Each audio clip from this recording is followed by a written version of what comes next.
buenas noches, bienvenidos a su espacio Hablando con Elías. Hoy va a ser un programa muy interesante, tenemos un tema que queremos tratar con todo el respeto, es un tema muy delicado, vamos a hablar de la pedofilia en las iglesias, cuál es la visión que queremos concientizar contigo, intercambiar algunas opiniones que podemos comunicarnos a través de nuestras redes, conocer un poquito de lo que está pasando en la República Dominicana y en otros lugares del mundo y cuáles son las características que queremos señalar en medio de todo este proceso. Mientras tanto, el Partido de la Liberación Dominicana en el día de ayer decidió convocar a su comité central para el día 27. La discusión que va a haber política el día 27, quiero resaltar discusión política. En las discusiones políticas no hay bien ni hay mal, hay posiciones políticas, si vamos a hacer unas primarias abiertas o vamos a hacer unas primarias cerradas. Quiero concientizar a mis compañeros del Partido de la Liberación Dominicana que ya no hay espacio para un proceso interno que sea cerrado. No tenemos un padrón, por lo menos no un padrón creíble, no tenemos las estructuras de información para procesar con una limitante y se podría dar lo que se dio en algunos procesos anteriores, que en muchas mesas electorales controladas en los organismos internos, pues no era creíble el padrón que se utilizaba ni el mecanismo del voto del ciudadano. Todavía los mecanismos del voto de la propia Junta Central Electoral son un poquito dudosos, pero lo que debemos concientizar es que desde el año 2001 hasta la fecha, el Partido de la Liberación Dominicana no renovó sus estructuras. Del 2001 a la fecha ha crecido varias generaciones, se ha involucrado más gente en política, hay nuevas participaciones, nuevas ideas. El mundo ha cambiado, el PLD del 2001 no es el PLD de hoy, el mundo del 2001 no es el de hoy. Así que debemos concientizar porque a nadie perjudica que las elecciones sean abiertas. Si al final el que sea candidato tiene que exponerse al voto abierto, pues qué más da que hagamos una prueba desde ahora. Pero hacia allá vamos. Esa fue la decisión del comité político en el día de ayer, el comité político del Partido de la Liberación Dominicana. La UAS tiene su aniversario y felicidades a la Universidad Autónoma de Santo Domingo, una universidad que ha formado la mayoría de los profesionales en la República Dominicana, que se encuentra inmersa ahora mismo en un proceso de renovación de su estructura educativa, de su estructura administrativa. Lamentablemente, recientemente, unos pequeños escándalos, parte de todo ese proceso anticuado y que todavía mantienen algunos grupos de intereses internos en la UAS para preservar un poderío mediante el abuso del derecho con estas huelgas y estos paros que hacen para querer imponer ideas. Pero eso es parte de la vida. Por otro lado, en los Estados Unidos, dando seguimiento al caso del juez Kavanaugh por confirmarse a la Suprema Corte de Justicia de los Estados Unidos, ahora aparece una nueva información de un amigo de él. Bueno, no podemos decir que es un amigo, tenemos que decir que es una persona que lo conoció. El que sean o no sean amigos es una historia que debemos ver más adelante, pero dice que Kavanaugh tenía un problema de alcohol a los 20 años, no lo tiene hoy, pero lo tuvo cuando tenía 20 años, y entonces que parece que tuvo un problema en un bar, que le tiró un hielo, una cosa. Lo que sí estamos viendo es que el Partido Demócrata está utilizando todas las herramientas latinas que ha aprendido de la política, toda esa basura que nosotros estamos acostumbrados a sacar cuando no tenemos argumentos de poder. Porque esto no es una persona que viene de la calle hacia ser presidente de la Suprema, es un elemento con una carrera y una trayectoria dentro de la justicia de los Estados Unidos y que está en su última etapa y su último peldaño, sin que nunca nadie hubiese dicho absolutamente nada, exceptuando ahora. De manera que es un proceso que hay que seguir viendo, vamos a seguir viendo que otras cosas sacarán los demócratas. El presidente Donald Trump autorizó inextensamente al FBI la investigación en cuanto a la profundidad, pero sí con límite de fecha. Tiene un límite de fecha para recibir el informe de la investigación, específicamente en el caso de la acusación del supuesto abuso sexual, que como yo digo, de la señora que dice que él la iba a violar y que dice que él la iba a matar, pero que ni la violó ni la mató. Y eso es un caso que todavía está pendiente en este proceso. Hay denuncias grandes y hoy en la Cámara de Diputados se trató el tema de manera particular con respecto al trato a los envejecientes. Mi propia experiencia como político, en mis recorridos, en mis contactos con la población, me he dado cuenta de que hay una desidia en el pueblo dominicano. A veces la gente lo justifica por una realidad financiera. Y yo creo que sí. Yo creo que más que nunca la ley que nosotros tenemos de ciudades de Dios, que estamos terminando de darle forma va a ser necesaria en la República Dominicana, porque lo que pasa es que cuando tus padres se ponen viejos y entonces demandan mucha medicina, demandan mucha atención, una persona especial que lo cuide, si tu crecimiento económico no permitió que tu propia economía estuviera, digamos que a flote, entonces se te hace muy difícil cargar con las necesidades de tus padres, y lo que está tendiendo mucha gente es o a abusar de los envejecientes o a abandonarlo en el peor de los casos. Entonces nosotros debemos tomar una acción como país. Decíamos en un programa hace un par de semanas que la misión del Estado tiene que ser fortalecer a la juventud en sus inicios para que sea saludable, para que esté bien educada, para que pueda empezar bien. Crear un mundo de oportunidades para los adolescentes desde los 14, 15 años hasta los 45, 50, y entonces empezar a preparar la última etapa de la vida con una garantía del Estado. Si usted es una persona que llegó ya a una edad mayor, si usted es una persona de 70, 80, 90 años, a usted no se le puede hablar de alfabetización, no se le puede hablar de que vamos a hacer unos apartamentos, de que vamos a hacer un proyecto habitacional. A usted hay que hablarle de los añitos que les toca, y ya la República Dominicana ha demostrado que no tiene un programa social realmente funcional con respecto de los envejecientes. Sí es tiempo de reaccionar. Hoy el Congreso trataba ese tema de manera interesante. Así que ahora, al regreso de estos comerciales, vamos a venir con nuestro tema de la noche. Pongamos mucha atención porque lo queremos tratar con mucho respeto, pero con mucha firmeza. Nos vemos en breve.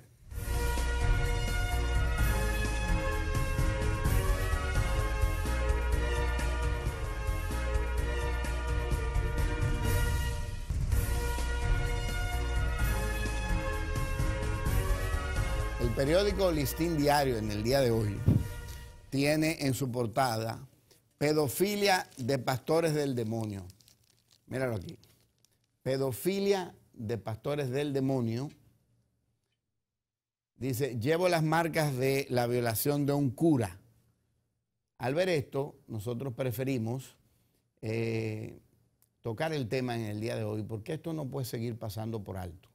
Nosotros no podemos seguir en un país que trata el tema de manera ligera, que estamos con la simpleza de que el actor de esta violación va a ser enjuiciado, va a ser juzgado o va a ser cualquier cosa. Nosotros queremos enfocar varios aspectos de la realidad que está viviendo el mundo con respecto a esto.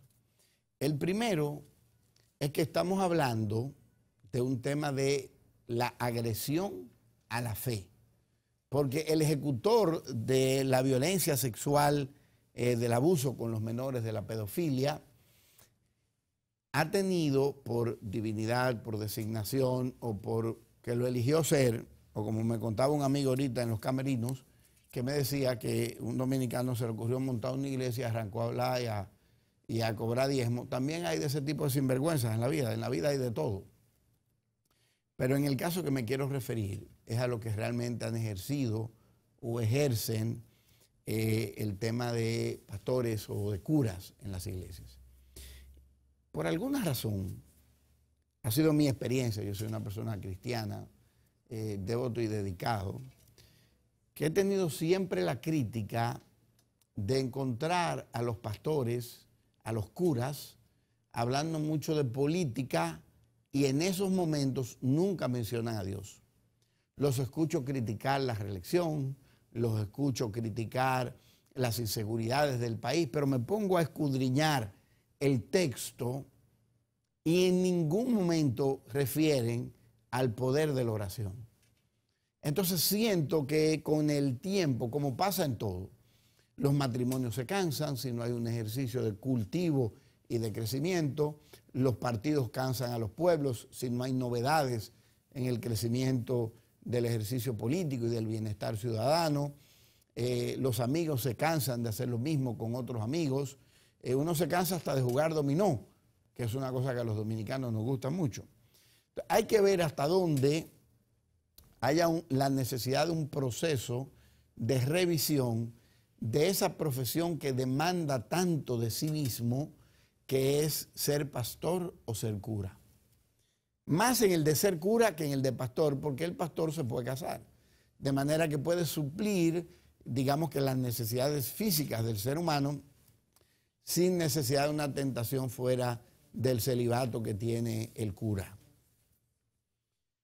Lo que pasa es que cuando uno escucha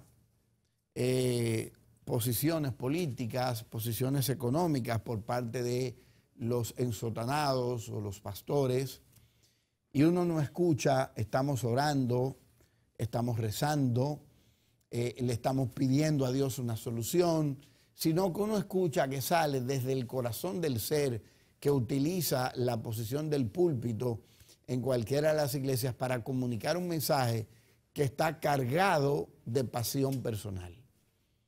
Y entonces yo me pregunto, ¿y dónde está Dios? ¿Y dónde está en este intelectual de la religión, en este intelectual del estudio bíblico, en su comunicación con la población, dónde está Dios en ese momento? Porque no está en el mensaje. Quizás podría decirme, bueno, la relación con el Señor es personal. Sí, pero es que usted no la maneja de manera personal porque usted es cura o pastor.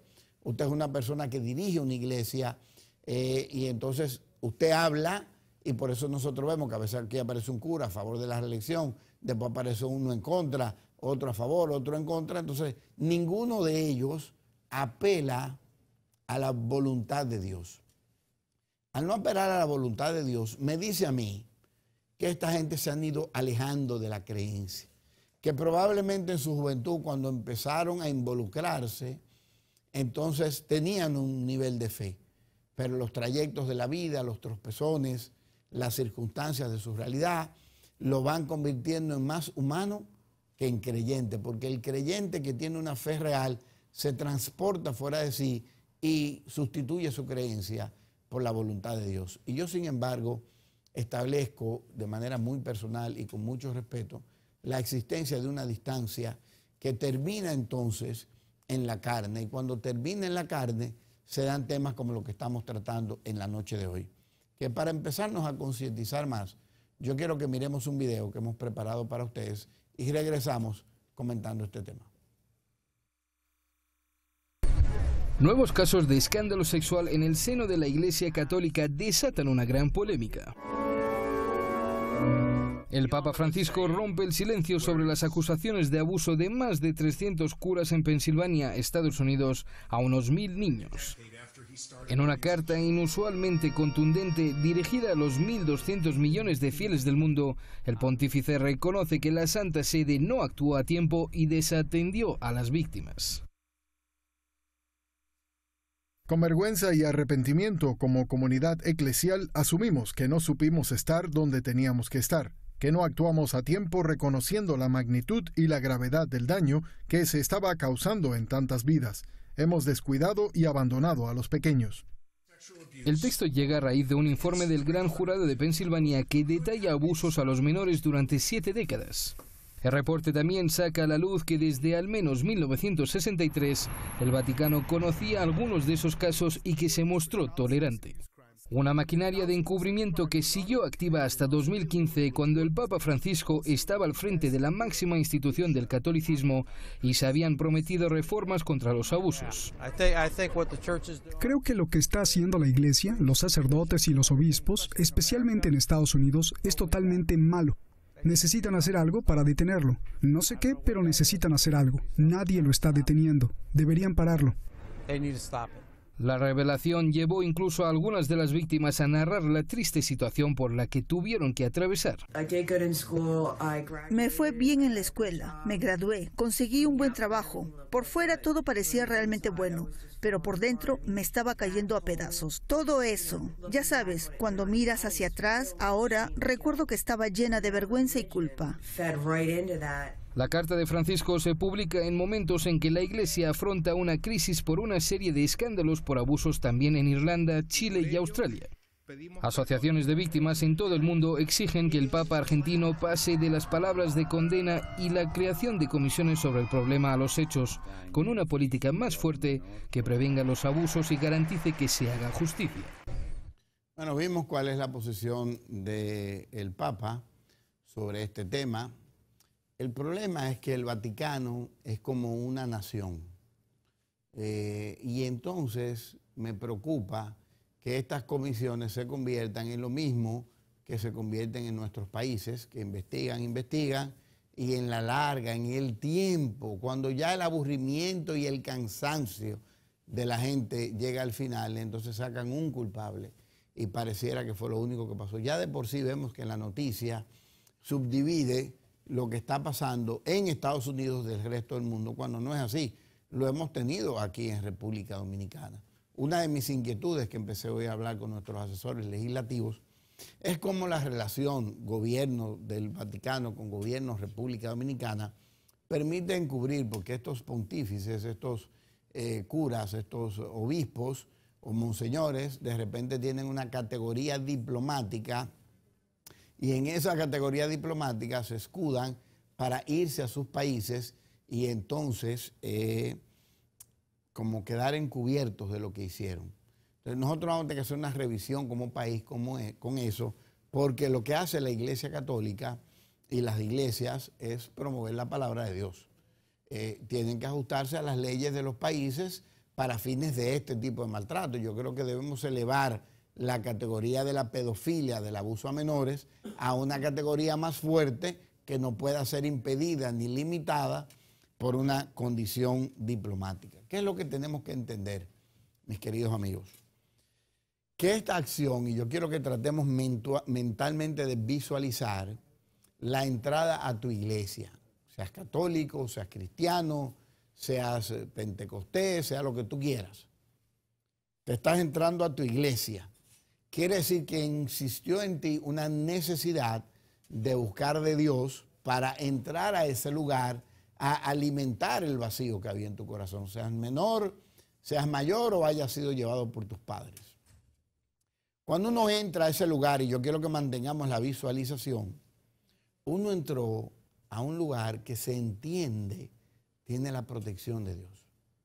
En los tiempos de antes, y yo acabo de ver una serie que se llama La Catedral de Piedra, la iglesia era un lugar tan sagrado que en un tiempo de una gran enfermedad la gente entraba ahí y la enfermedad no.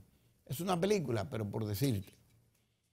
Entonces de repente se ha hecho como normalito el que las personas que tienen el liderazgo, y aquí voy a pasar a otro enfoque del tema, la influencia, siempre busco la manera de caer en el tema, la influencia, el ser humano que tiene la influencia sobre las personas que van a ese lugar, pues utiliza esa influencia para perjudicar a ese ser humano, niño o niña, por una depravación personal. Quiere decir que hay varios delitos involucrados. La pedofilia, que es una cosa horrible, horripilante, bíblicamente y legalmente, pero está también el abuso de la confianza de una sociedad que te permitió liderar una iglesia para el servicio de la fe y usted lo utilizó para abusar de su nivel de influencia. Pero entonces está otro abuso de confianza, el de la congregación que te consumó como pastor o como cura y te permite entonces representarlos en ese hecho. Y además está el peor de los abusos, el abuso al niño, el abuso a la niña. Porque en esa gran imagen que crea la influencia, estos niños te ceden toda la confianza. Y cuando te ceden toda la confianza, entonces es fácil de manipular. Y al regreso de los comerciales yo quiero tratarles este tema desde el peligro de la influencia. Nos vemos en breve.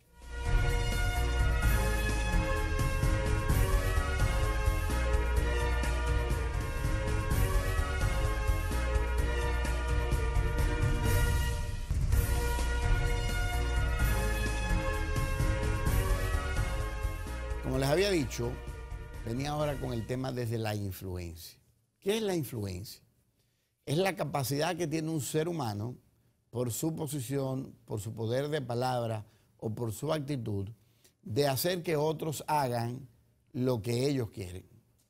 Entonces, ese poder de influencia a veces es transferido. ¿Qué quiere decir transferido? Que una sociedad, digamos que República Dominicana, pone en su bandera Dios, patria y libertad en el escudo y pone entonces la verdad, conoceréis la verdad y la verdad los hará libres. Y entonces transfiere la patria, transfiere el poder de la fe a los ciudadanos. Y entonces dentro de ese régimen organizado que tienen las sociedades, permite legalmente la existencia de los promotores de la fe, entiéndase de las iglesias, de todos los géneros, porque aquí hay libertad de culto. Entonces esa persona que recibe una transferencia de influencia por parte del Estado, toma ese poder transferido más el poder propio de la creencia en Dios y en Jesús, y entonces utiliza ese poder, lo combina porque el Estado te da fe terrenal y Dios te da fe de inspiración, y entonces tú tomas el poder de tu palabra y transfieres los deseos de tu carne hacia ese niño o esa niña. Y cometes entonces uno de los pecados más horrendos que hay. Primero porque violaste la casa de Dios, sea cualquiera el tipo de iglesia. Segundo porque violaste la confianza. Y tercero porque afectaste la fe de la gente. Porque hoy día en un mundo lleno de disparates en estas redes sociales, como hablábamos en el día de ayer, y que entonces haya personas honestas, íntegras y correctas promoviendo la fe, y vienen estas personas a causar este daño de imagen, hacen que las personas débiles pierdan la confianza y no se acerquen a buscar la fe. Terrible. Pasa similarmente con el caso de los padres. Padres o padrastros que abusan de sus hijas o de sus hijastras, o madres o madrastras que abusan de sus hijos o de sus hijastros, basado en la influencia y en la ignorancia inocente de ese joven que cree en esa posición de padre o madre, o en esa posición de cura o de pastor. Entonces viene el abuso y se entra entonces en la vida de ese ser afectado, que después que veamos este video que hemos preparado, yo quiero que nosotros analicemos el daño al que recibió la acción de estos abusadores de la confianza, de estos abusadores de la fe. Así que vamos a ver el video que hemos preparado para ustedes. El abuso sexual infantil es uno de los delitos más severos. Pedófilo y pederasta suelen usarse como sinónimos, aunque no lo son. La diferencia está en llevar el deseo a la acción. La pedofilia es la atracción sexual hacia los niños, sin que se consuma una relación sexual. Mientras que en la pederastia, las fantasías eróticas son llevadas a la realidad. Se comete el abuso sexual contra los niños. La pedofilia también puede caer en delito aunque no haya acto sexual, ya que el deseo hacia los niños lleva a la pornografía infantil. Estudios demuestran que la parte del cerebro relacionada con la excitación sexual es diferente en los pederastas y pedófilos. Sin embargo, el trastorno no implica que no puedan decidir qué hacer o detenerse antes de robar la inocencia a un niño. Muy bien, ya nosotros vemos que esta acción es una acción de consecuencias permanentes. Por ejemplo, cuando usted le da un golpe a una gente, ¡pam!, una trompada, esa trompada puede generar un morado, una desviación de la quijada, eso se recupera y se endereza. Pero cuando usted le afecta la integridad a un ser humano, eso no se recupera tan fácil. El daño más importante de ese joven que mañana será un adulto, pero que va a recibir el gran daño cuando sea adulto, a ese que hoy es jovencito o jovencita, es un daño psicológico. Porque el ser humano, que es mucha carne, mucho cuerpo, mucho cabello lo que tienen, pero es principalmente mente y corazón. Y cuando usted rompe el corazón o rompe la mente, entonces ese proceso de recuperación es lento, peligroso y a veces nunca se llega a recuperar. Primero por la tardanza de la gente en declarar que le pasó eso. Eso pasa un proceso. Porque la gente al principio, si es niña, niño, está intimidado por el temor. Y como está intimidado por el temor, y entonces la persona sigue en la posición de jerarquía, desde donde ejerce la influencia, entonces el niño o niña guarda. Por eso el Estado, que es lo último que queremos tratar en el bloque, debe tomar acción en el tema, pero me quedo todavía en el daño y la influencia. ¿Qué pasa entonces con esta niño afectado que va creciendo, que va generando niveles de odio y de rechazo que repercuten en cosas posteriores que quizás no están directamente relacionadas al ejecutor del crimen, al ejecutor de la pedastría o de la pedofilia, al pastor, al cura que abusó de la confianza o a la pastora que abusó de la confianza? Y entonces generan una cadena de acciones que son altamente peligrosos. Por ejemplo, un cuento que a mi esposa le gusta hacer mucho. Mi esposa cuenta un cuento de que el demonio quería probar la maldad sembrada en el corazón del ser humano, y entonces fue a una finca que había un caballo muy bueno amarrado y lo soltó. El caballo de mucho brío empezó a correr, se cruzó a otra finca, se comió las flores que acababa de sembrar la esposa del dueño de la finca. Salió el dueño de la finca y mató al caballo, por supuesto, porque le está comiendo las orquídeas y las flores. El dueño del caballo, que ve que el vecino le mata al caballo, cogió su escopeta y fue y mató al vecino. La esposa del vecino que mató el caballo, que ahora lo mató el dueño del caballo, mata al dueño del caballo. Y entonces viene el hijo que venía detrás del dueño del caballo y mata a la señora del caballo. Y ahí te paro el cuento. El tema es que de repente viene un ángel de Dios y le dice al ángel del demonio, pero mira todo lo que hiciste. Y el ángel del demonio le dice, yo lo único que hice fue soltar un caballo, de por sí lo que hice fue darle libertad. El resto lo hizo el ser humano. Y aquí traigo el porqué de esta anécdota. Nosotros sembramos cosas en los corazones de los seres humanos por nuestras acciones, nuestros errores, nuestras ofensas, que estallan posteriormente en cosas que cuando uno viene a atar el hilo, es que uno dice, wow, mira dónde empezó a generarse el odio, que llega en un momento a poder ser inclusive no controlado. De manera que este estado en que está siendo atacada la fe del mundo por estos que se infiltraron en la fe, porque dejaron de creer en Dios o quizás nunca creyeron en Dios, porque cuando uno tiene una tentación, uno ora. Pero si usted es pastor, se supone o cura que usted encontró el camino de la comunicación y de la oración. Y de repente usted viene a este mundo y entonces usted empieza a afectar a la gente mostrando sus debilidades. No basta la cárcel. Y no estoy diciendo que tengan que haber castigos más severos. No. Lo que quiero decir es que debe haber una revisión por parte de la Iglesia Católica, una revisión por parte de las iglesias evangélicas, una revisión por parte del Estado o de los estados, pero me preocupo hoy por el Estado dominicano, de cuál es el comportamiento que debemos tener con respecto a la regulación de quienes participan en posiciones de influencia en materia de fe en las iglesias de todos los géneros. No cualquiera, libertad de culto es una cosa, el que yo pueda creer en quien yo quiera, pero la libertad de utilizar el culto para influir, para posesionarme y desde la posición lograr abusar de la confianza, lograr abusar de esos menores, de esas menores que confían en que están en un ambiente santo, en un ambiente pulcro, y entonces nosotros entrar en ese mundo negro y aprovecharnos de esa debilidad, abusando de la integridad. Eso no se debe dejar solo a un régimen de consecuencias. Nosotros debemos trabajar en un régimen de previsiones. Los países latinos estamos muy acostumbrados a pagar odio con odio. Que si el tipo que mató a la mujer y a las niñas, deberíamos matarlo. ¿Y por qué no pensamos en prevenir que eso no vuelva a pasar?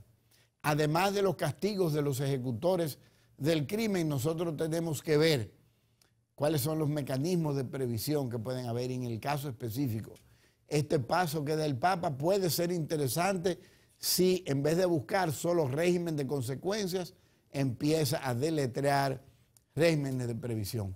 Igual con las iglesias evangélicas en la República Dominicana. La destrucción de la fe es muy peligrosa. Y te digo por qué. Porque la fe es lo que mantiene el mundo en calma. La fe genera esperanza. Y la esperanza genera paciencia. Porque el que tiene esperanza espera. El que no tiene fe, entonces no tiene esperanza. Y el que no tiene esperanza no espera. Y entonces viene lo que vemos que se da en muchos noticiarios, el inmediatismo del ser en busca de la recompensa inmediata, porque en vez de cultivar su ser, creen que el ser significa tener. Y al buscar tener y no tener cómo acceder a los fondos, entonces entran en la droga, entran en el crimen, entran en los abusos, en los atracos, en toda esta vagabundería que estamos viendo creciendo en las sociedades en la medida que avanzan. Aunque un legislador decía ayer que en la medida que las sociedades avanzan se convierten en más peligrosas, yo quiero públicamente contradecirlo. Eso solamente pasa en sociedades que no prevén su crecimiento con educación, con formación, con carácter y con la educación en valores. Al regreso, vamos a unos comerciales ahora y al regreso vamos a ver el rol del Estado y principalmente el rol del Congreso. Nos vemos en breve.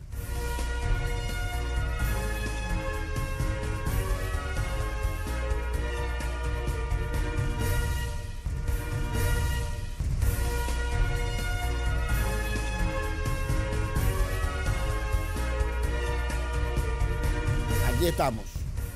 Entonces decía que tienen que haber rol preventivo por parte del Estado, pero principalmente por parte del Estado en el Congreso. En el caso nuestro, adelantamos una ley de régimen de inhabilidades. Ese régimen de inhabilidades, que ya lo comentamos en una ocasión aquí, va a controlar al posterior, pero estamos trabajando hoy día en el preventivo.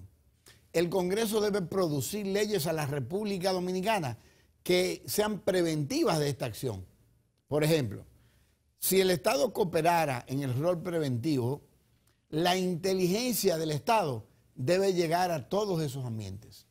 La inteligencia del Estado, la inteligencia no quiere decir el policía que anda vestido de la secreta pavientando en la calle, no. Inteligencia es, porque yo coordiné inteligencia durante años en mi vida, inteligencia es la coordinación sincronizada de informaciones por diferentes fuentes en busca de construir una información. Yo recuerdo que en una investigación importante que duré meses infiltrado en una zona detrás del delincuente, habíamos encontrado la información de un pedazo de una placa, una nota que llegó a tomar un marino. Nos había pasado una nota general de eso, la teníamos sobre nuestro escritorio. En aquel tiempo las computadoras no eran tan modernas, o por lo menos la Marina no tenía los recursos en ese momento de comprarlas. Entonces nos administramos con algo un poquito más rudimentario. Y entonces un día saliendo en la calle, yo me acuerdo al ver una camioneta que esa placa se parecía a aquella. Entonces me devolví a mi oficina, busqué la nota completa, estaba la descripción del vehículo, un terminal de la placa y un dato importante de una parte afectada que tenía el vehículo que denotaba que era única esa parte. Volvimos al lugar donde estaba aparcada esta camioneta y resulta que encontramos el criminal. Después de meses de sacrificios en el este, en montes y pasando muchísimo trabajo, resulta que lo vinimos a encontrar en la propia capital. ¿Por qué viene esa solución? Porque el Estado tiene mecanismos de ir detectando, y más hoy día con la tecnología, de ir detectando esta información para prevenir o agarrar muy temprano a estos abusadores que desde el púlpito, desde la fe, cometen la pedofilia y ofenden a Dios y ofenden a la República Dominicana. Entonces nosotros necesitamos proveer de leyes al país, pero el Estado necesita actuar de manera preventiva en el despliegue de la inteligencia, porque no es posible, y lo quiero repetir, es más, lo voy a repetir sin lente, no es posible que nos estemos enterando por la denuncia del niño o de la niña. Nosotros debemos enterarnos antes de la denuncia por la acción del Estado de vigilancia de aquellos seres humanos que llegamos a tener niveles de influencia. Yo recuerdo que escuché a un comentarista de radio hace unos años criticar que en Estados Unidos, por cualquier cosita pequeñita, que si un senador le pegó cuerno a la mujer, que si aquel salía con la secretaria y tal, y lo destituían del cargo, y decía, y sin embargo andan tirando bombas en otro lugar. Ignorancia, un gran nivel de ignorancia, Porque si vemos el caso hoy del juez Cábano, estamos hablando de que una persona que ni siquiera vive donde él vive hoy día, que dice que lo vio una vez en la vida, hizo una denuncia que parecía o parece sin fundamentos, y entonces ha venido todo un proceso de aclaración y de investigación hasta que termine y veremos las consecuencias de esta investigación. Cuando tratamos estos temas, nosotros tenemos que entender que estamos hablando de lugares santos, lugares bendecidos por Dios para que la gente se acerque a buscar llenar sus vacíos. Los ofensores de Dios mediante la pedofilia no deben tener solo un castigo de las leyes del país donde lo cometen. Hay que profundizar más. Hay que profundizar más y quizás hasta aprender de ellos para que otros no lo cometan. Quizás formar una mente maestra del origen, de las debilidades, de las cosas que hay que prohibir en las iglesias para que podamos controlar la debilidad del ser humano que utiliza la sotana o el traje de pastor o la que utiliza el vestido de pastora. ¿Cómo podemos regular para que el derecho al culto no se convierta en una debilidad? Todos los derechos que fomentan una debilidad deben ser revisados en su regulación para que podamos seguir teniendo la libertad. Y aquí lo voy a especificar. ¿Qué significa libertad de culto? Que yo puedo creer en quien yo quiera, que puedo congregarme en la iglesia que yo quiera, pero la responsabilidad del Estado y del Congreso es que en ese lugar donde yo voy a ejercer mi derecho no se utilice la influencia para ofender y violar mi derecho mediante ofender a mis hijos, ofender a nuestras hijas, mediante el cambio de mi voluntad, mediante la palabra o el poder de influencia. En la noche de hoy, nosotros quisimos tomar este tema porque no entendemos suficiente con que la prensa lo ponga. Una primera plana que mucha gente la usa para otras cosas y nosotros queremos empezarlo a discutir, llevarlo a tu mente para que empecemos a entender todo esto. Y al despedirnos, nosotros te queremos dejar con un documental interesante.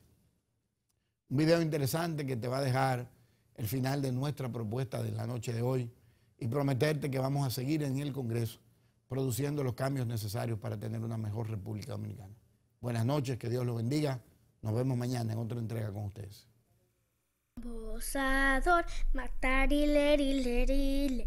Ambosador, matar y lerilero. ¿Qué quiere usted? Matar y lerile. ¿Qué quiere usted? Matar y lerilero. Yo quiero un paje, matar y lerile.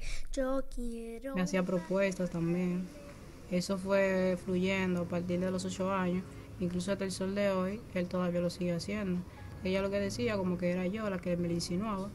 Y yo digo, pero como una niña va a tener una mentalidad para insinuárselo a una persona. Me obligaron a hacerle el sexo oral. También empezaron a grabarme. A partir de esa noche yo no podía dormir. Incluso intenté suicidarme en varias ocasiones.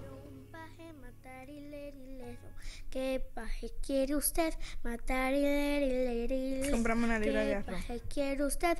Matar y lerilero. Yo quiero a niña matar y lerilero. Yo quiero a niña matar y lerilero.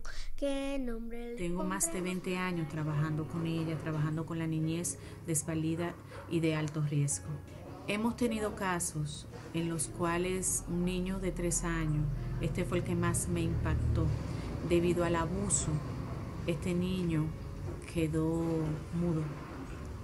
Se descubrió que tenía un desgarro anal. No conviene matar y lerile. Ese nombre no conviene matar y lerilero. Le pondremos la doctora matar y lerile. Le pondremos la doctora matar y lerilero. Ese nombre sí conviene matar y lerile. Ese nombre sí conviene matar. Yo misma fui acosada varias veces en mi niñez por una persona llegada a mi familia. Yo trabajo para una institución que acoge niños. Entre esos niños hemos recibido casos de abuso sexual, físico, psicológico. Los padres tienen que trabajar, ya que hay una población muy grande en pobreza extrema, y papá y mamá tienen que salir de la casa a tener una vida mejor para sus hijos, y lo pueden dejar con cualquier persona que ellos crean que son de confianza, como tíos, primos, abuelos, vecinos, los cuales pueden crear cualquier tipo de abuso. Matar y lerile, abusador, matar y lerile, ¿qué quiere usted? Matar y lerile, ¿qué quiere usted? A los 7 años de edad vivía con mis abuelos. Un tío mío intentó abusar de mí, me tocaba por mis partes y me obligaba a tocarlo también a él. Duró 3 años haciendo la misma acción, y sé que hay muchas niñas que han pasado por situaciones similares o aún peor que la mía y no han tenido la oportunidad de contar con personas que las ayuden a salir adelante, a superar su trauma, y sé que muchas de ellas aún siguen invisibles. Yo quiero a niña matar y lerile. Yo quiero a niña matar y lerile. Este juego ha terminado, matar y lerile. Este juego ha terminado, matar y lerile.